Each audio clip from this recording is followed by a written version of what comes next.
Bonjour, bienvenue dans le tutoriel Polymédia concernant la gestion de ses dossiers et de sa sélection d'articles.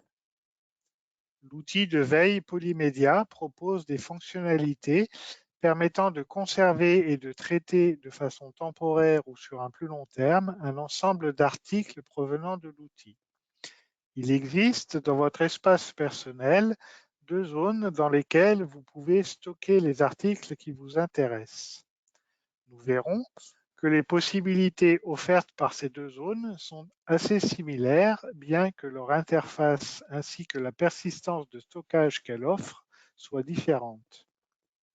La première zone, intitulée Ma sélection, permet de stocker les articles de manière temporaire puisque son contenu est vidé lorsque vous vous déconnectez. La seconde zone, intitulée Mes dossiers, permet de conserver les dossiers et leur contenu une fois que vous vous êtes déconnecté. Vous pouvez aussi, a posteriori, y ajouter de nouveaux articles ou en supprimer.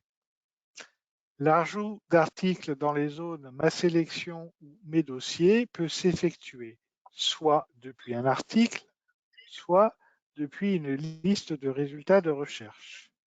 Nous allons maintenant vous présenter l'utilisation de ces zones et les ajouts depuis l'interface Polymédia.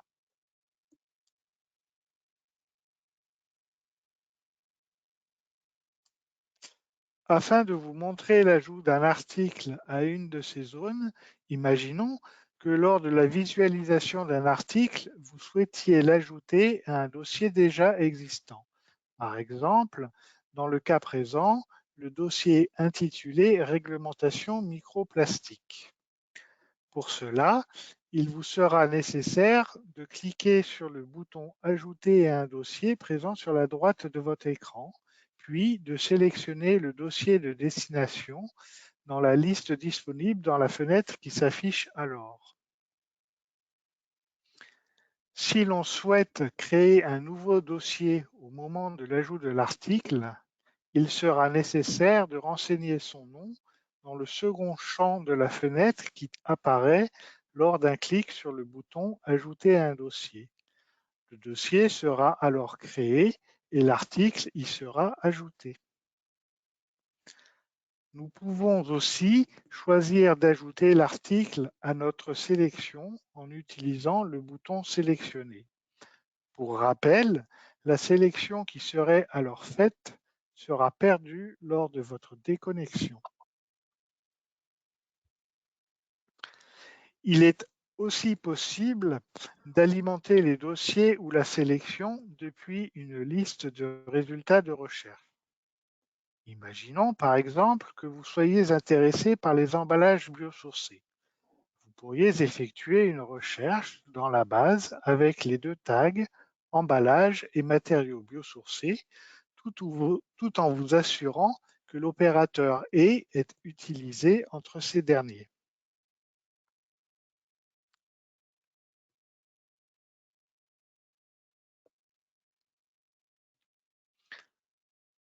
Dans la liste de résultats, vous pourriez ajouter l'article sur les pots de yaourt en PLA ressourcés dans un dossier emballage biosourcé à créer pour l'occasion.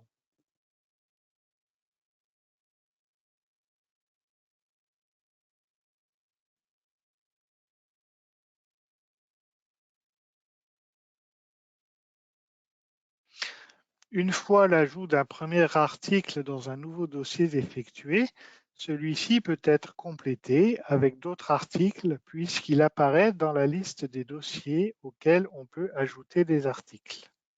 Par ailleurs, si l'on utilise le bouton de sélection, les articles seront ajoutés à notre sélection. Une fois un certain nombre d'articles ajoutés à votre sélection, vous pouvez effectuer diverses opérations sur tout ou partie des articles présents dans cette dernière.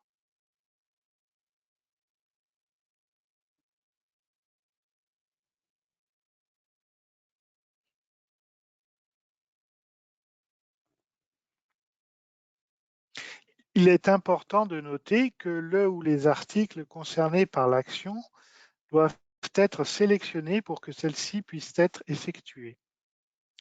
Une fois cette sélection effectuée, vous pouvez par exemple choisir d'imprimer, d'exporter en PDF, d'ajouter à un dossier ou de partager les articles la constituant à l'aide du bouton Appliquer.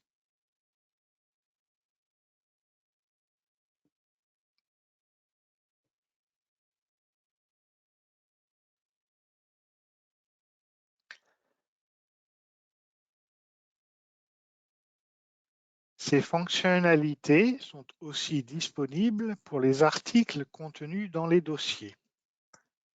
Vous trouverez les icônes dédiées à ces différentes fonctionnalités en affichant vos dossiers.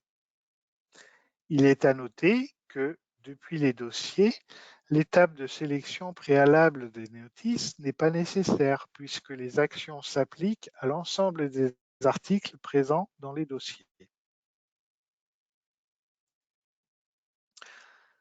Une synthèse de ce que nous venons de vous montrer est disponible dans le support de ce tutoriel qui sera mis à votre disposition.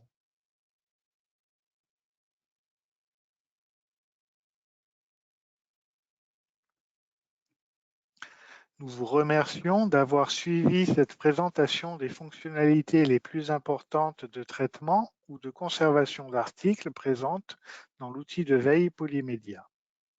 Un certain nombre d'autres présentations sur l'outil de veille Polymédia sont disponibles et nous vous donnons rendez-vous dans un mois pour un tutoriel sur l'utilisation des tags et des métadonnées. À bientôt donc pour un prochain tutoriel. Nous vous souhaitons bonne continuation.